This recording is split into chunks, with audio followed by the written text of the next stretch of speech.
దాని నిర్మాణం చేస్తూ యజ్ఞయాగాలను చేస్తూ ఆ భగవంతుని యొక్క నామ సంకీర్తన చేస్తూ ఉన్నారు. పెద్దలారా, ఎప్పుడైతే వారు దశరథ మహారాజు సంతానం లేక విచారిస్తూ బాధపడుతున్నారు, ఇంతలో కులగురువైనటువంటి వశిష్ఠ మంత్రులు వారు ఏం చేసి, నాయన దశరథ రాజేంద్ర, ఏమిటయ్యా నీ పిచ్చితనం, ఏమిటి నీ వెరితనం, ఇలా సంతానం లేదు అని బాధపడుతూ కూర్చుంటే నీకు సంతానం కలుగుతుందా? నీకు తప్పకుండా సంతానం కలుగుతుంది నాయన. కాకపోతే నీవు పుత్ర కామేష్టి అనేటువంటి యజ్ఞం నిర్వహించాలి. పుత్ర కామేష్టి అనేటువంటి యాగం కనుక నువ్వు చేసినట్లయితే కనుక నీకు తప్పకుండా సంతాన భాగం కలుగుతుంది దశరథ మహారాజా అన్నాడని ఆ యొక్క వశిష్ఠ మంత్రుడు వారు. దశరథుడు అన్నాడు, స్వామి, యాగాలు చేస్తే, యజ్ఞాలు చేస్తే, పూజలు చేస్తే, పునస్కారాలు చేస్తే బిడ్డలు పుడతారా అన్నాడు. ఎందుకు పుట్టరయ్యా? తప్పకుండా. లాలిస్తే బిడ్డలు, పూజిస్తే భగవంతుడు. భగవంతుని ఎంత పూజ చేస్తే అంత పలుకుతాడు ఆయన. బిడ్డలు ఎంత లాలిస్తే అంత దగ్గర అవుతారు మనకి. అవునా స్వామి? అవును ఆయన. ఇలాగే ఒక విధంగా బాధ్యత మా శ్రీధర్ లాంటి స్వామి అన్నాడు, ఒరే వెళ్ళకమ్మ ఎత్తారు అన్నాడు. ఏడు స్వామి అన్నాడు. అది కాదురా, నీ జాతకం బట్టి నీ చేయి పెట్టి జాతకం చెప్తాను అన్నాడు శ్రీధర్ స్వామి. ఏంటి స్వామి, నీ చేయి పెట్టుకుని జాతకం చెప్పాక? ఓ బ్రహ్మాండంగా చెప్తారు. ఇప్పుడు నా పేరులో ఉన్నాయిగా విద్యలన్నీ. స్వామి మీకు తెలుసు కదా స్వామి, జాతకాలు అవి ఇవి నమ్మనని.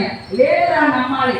అయితే స్వామి అన్న, అది కాదురా, నీ జాతకం ఇచ్చా, ఈ రోజు నువ్వు పాయసం విధానం ఉందిరా అన్నాడు. పాయసమా?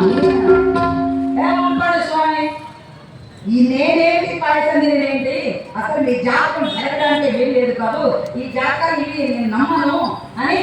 అయినా మీ మాట ఎలా తీరుతుందో, ఎలా జరుగుతుందో నేను చూస్తానని వీడు ఏం చేశాడండి, పాపం పెద్ద అడవిలోకి వెళ్ళిపోయి ఒక చెట్టు మీద కూర్చున్నాడట. అడవిలో ఆనందం తినడం దొరుకుతుంది కదా, పాయసం ఎలా తింటానో చూస్తాను అనుకున్నాడట.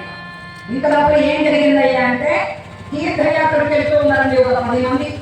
వాళ్ళు ఏం చేశారు, బాగా పప్పు, రసము, ఊరగాయలు, పెరుగు, పాయసము, నెయ్యి వేసి, జీడిపప్పు వేసి, పొట్టి ద్రాక్ష వేసి, యాలకులు వేసి బాగా పాయసం వేసుకొని, పాలు వేసుకొని, మరి మూటలు కట్టుకొని క్యారీ పెట్టుకొని పోతున్నారు తీర్థయాత్ర. ఏదో ఉంటే చూడండి జాతకం అనేది ఎలా జరుగుతుందో. వెళ్ళేటప్పుడు ఏం చేస్తారండి, ఎక్కడ కూర్చొని తినకూడదు, ఆ చెట్టు మీద కూర్చున్నారు కదా, అదే చెట్టు కిందకి వచ్చి క్యారీలు తీసుకున్నారంటే తినడానికి. ఇంత లోపల ఆ అడవిలో ఉండేటువంటి బందిపోట్లు ఉంటారు కదా, ఓ 10 మంది వాళ్ళు పరిగెత్తుకుంటూ వచ్చారండి. నేను పట్టుకున్నాము దొంగలని. ఈ తీర్థయాత్ర దగ్గర ఖమ్మంలో ముక్కుపడి, ఎందుకంటే బంగారు వచ్చి పాపం 1,70,000 అంట.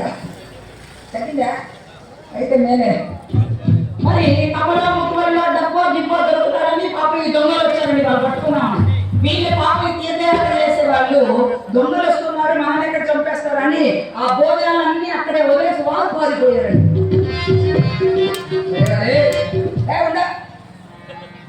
దొంగలు వెళ్ళిపోయారు. కూర్చోండిరా, గుంకులు రాలిపోతుంది పాయసము, పాలతో చేశారు. సేమియాలు గిన్నెలు వేసి, యాలకులు వేసి, పొట్టి ద్రాక్ష వేసి, జీడిపప్పు వేసి గుమ్మగుమ్మలాడిపోతుంది. తిన్నాము అన్నమాట. ఈ తీర్థయాత్ర చేసే వాళ్ళు భోజనాలు తెచ్చారంటే, ఎందుకంటే విషయం కలిపింటే ఏం చేసేది, సచ్చుకుంటారు తింటే అన్నాడంట వాడు.